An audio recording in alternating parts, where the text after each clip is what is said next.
Who is the best heel in wrestling right now? You can say Randy Orton, who is destroying legend after legend on Raw. You can say Evil, who betrayed his LIJ brothers in NJPW.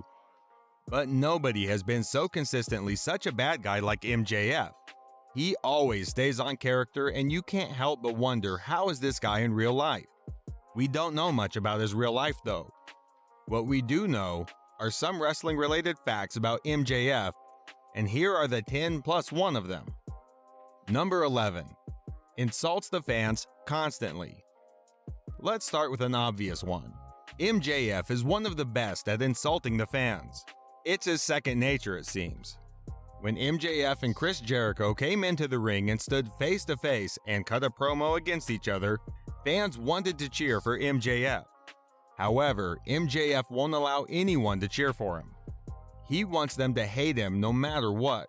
Whether he is in the ring or on social media, MJF has perfected insulting the fans. He shoots out insults like Devin Booker was shooting in the bubble. He also has perfected the social media game. It got to the point where fans set out to get insulted by MJF, and he never fails to live up to expectations. Number 10. His hardcore past. CZW is a place of suffering. Well, mostly suffering. There's no reason to be all dramatic. A place where you get all the beautiful hardcore violence you seek. There is a reason why Jon Moxley spent so much time there. While MJF doesn't seem like the hardcore type of wrestler, he spent 3 years in CZW winning the CZW Wired and Heavyweight Championship. One of his rivals in CZW was AEW peer Joey Janela. Funny how things turn out in life sometimes. Number 9. He stole Joey Janela's girlfriend. We mentioned earlier that MJF and Joey Janela were in CZW at the same time, and that MJF was the CZW Wired Champion once. Well, the man he lost the title to was Joey Janela, and so the feud between the two began. The two kept feuding in Major League Wrestling, and this is where MJF pulled off one of his early dirty deeds. He stole Janela's girlfriend, Aria Blake. MJF was the world middleweight champion, Janela was his first challenger, and Blake turned on Janela and joined forces with MJF to help him keep his title. It seems like Joey Janela can't catch a break regarding his girlfriends. Looking at you, Penelope. And you, Mr. Superbad Kip Sabian. Number 8. He formed the dynasty. As if it wasn't enough that MJF was using someone's ex-girlfriend to cheat for him and help him win matches, he also realized over time that he needed backup. MJF proved that in AEW when he hired Wardlow to be his bodyguard and brought in hitmen to go after his enemies. He perfected this in MLW when he was trying to regain his World Middleweight Championship from Teddy Hart. He formed a faction known as the Dynasty with Alexander Hammerstone and Richard Holiday, and they ran all over MLW. Number 7. He wasn't tough enough. It seems like almost every good wrestler out there at one point during his or her career will be connected with a potential move to WWE. MJF was no exception.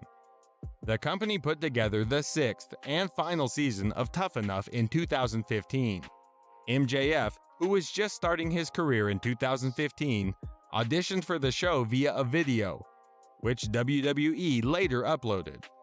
Eventually, WWE and Triple H decided that MJF wasn't tough enough material. As is the case with so many decisions over the years, we can't help but wonder how different the professional wrestling landscape would be had WWE given MJF a shot and signed him.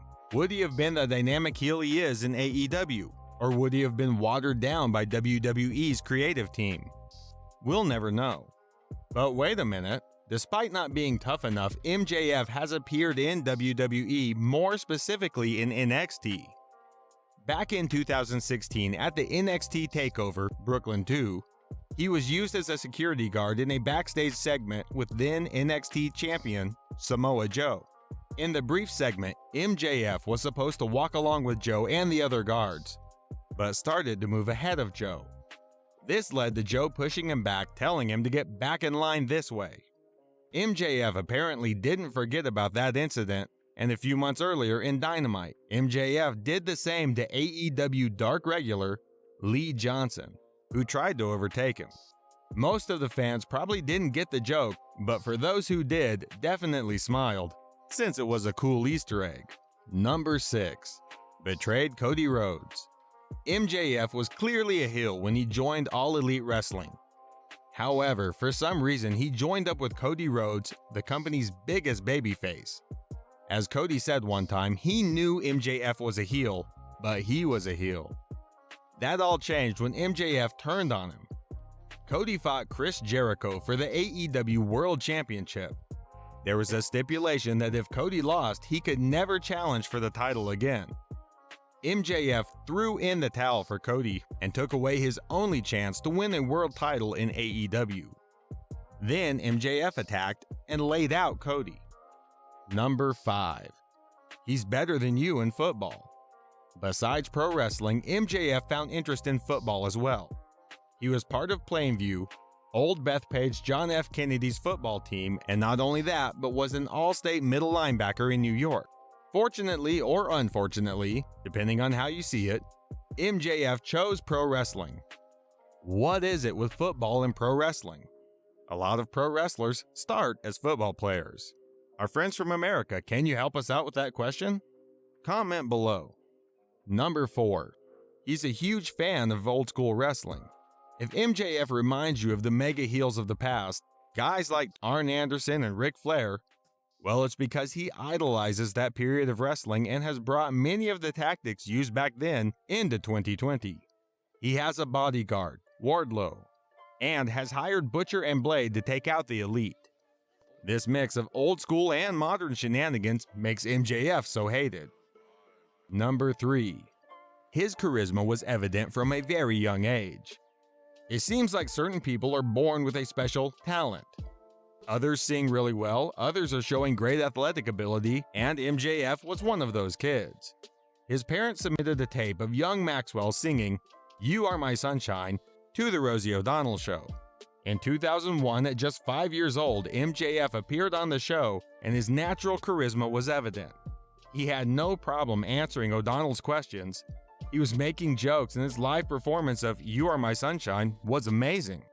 MJF also revealed that he wanted to become an opera singer and a pro wrestler. He also named 2 of his favorite wrestlers back then, and those were Goldberg and The Rock. When the video resurfaced in 2019, MJF tried to deny, but then confirmed it. The best part was that MJF said Rosie O'Donnell was trying to cling to her fading star. He never breaks character. Number 2. Disrespected Brandy Rhodes. Another case of disrespect by MJF. Pretty sure he had disrespected me as well. Anyway, anyone who followed MJF on the road to All Elite Wrestling knows that he was Cody Rhodes' best friend. However, he was also very close to Brandy Rhodes at the time. At least he tried to, since Brandy saw right through MJF and understood what he really was. So on episodes of both Being Elite as well as the AEW YouTube shows, MJF tried to play friends with Brandy. But ever since MJF turned on Cody, he has treated Brandy with the utmost disrespect, just like he treats everybody else. Except for Chris Jericho. They're best friends now. Number 1. His parents describe him as a jerk. In an interview from earlier this year, Max's parents told a story about how a time when he refused to wear a shirt at the dinner table. So when he was told to put clothes on, he came back wearing nothing but a single sock. "He's a jerk, but he's funny," his dad said. "He garners attention and I spit my food out all over the table." Like a good son, MJF went on to prove his father right by being one of the biggest jerks in modern wrestling.